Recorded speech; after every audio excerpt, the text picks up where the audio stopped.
Nous voici à l'usine de production d'eau potable de Belin à Port-Louis. Construite il y a 10 ans, elle a été créée pour régler le problème de pénurie d'eau dans le Nord Grande-Terre. Dans cette station, environ 2400 mètres cubes d'eau circulent par jour. Depuis juillet, l'usine s'est agrandie et s'est dotée d'un décanteur lamellaire destiné à intercepter les matières en suspension. Vous avez deux modules qui permettent de fonctionner jusqu'à 200 mètres cubes heure, même si la station en fait a une capacité nominale de production de l'ordre de 160 lorsque toutes les conditions sont réunies. Et donc une fois que l'eau a été décantée, elle est filtrée sur des modules de microfiltration, puis sur des filtres qui contiennent du charbon actif en grains pour piéger des pesticides au cas où il y a des pesticides. Et après donc l'eau est stockée dans le réservoir qui se trouve derrière et distribuée sur le réseau du syndicat mixte du Nord Grande-Terre. Le syndicat a investi sur cette usine et dernièrement nous avons pu réaliser ce décanteur parce que l'usine avait des difficultés de fonctionnement.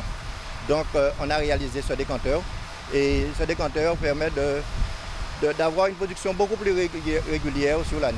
La construction de ce décanteur a été possible grâce au fonds de la redevance. Ces redevances sont des recettes fiscales environnementales prélevées auprès des consommateurs à travers leurs factures d'eau. L'Office de l'eau collecte ainsi les fonds pour les redistribuer aux exploitants d'usines et de réseaux. L'organisme a investi 400 000 € dans ce décanteur pour l'amélioration des réseaux d'eau potable. C'est toujours le consommateur qui paiera la redevance, mais ce sont les producteurs d'eau qui collectent les redevances que nous sommes amenés par la suite à distribuer pour l'investissement sur le réseau d'eau potable et l'assainissement, parce que nous finançons aussi l'assainissement à côté d'autres investisseurs tels que les fonds européens, tels que le financement propre de ces investisseurs-là. Ce dernier venu à l'usine a été financé par le syndicat mixte, l'Office de l'eau et les fonds européens à hauteur d'1 million d'euros.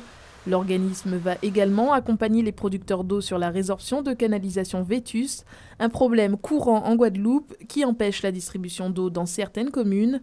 350 000 € ont d'ores et déjà été alloués au syndicat mixte du Nord Grande-Terre par l'Office de l'eau pour renouveler les canalisations sur Port-Louis et Petit Canal.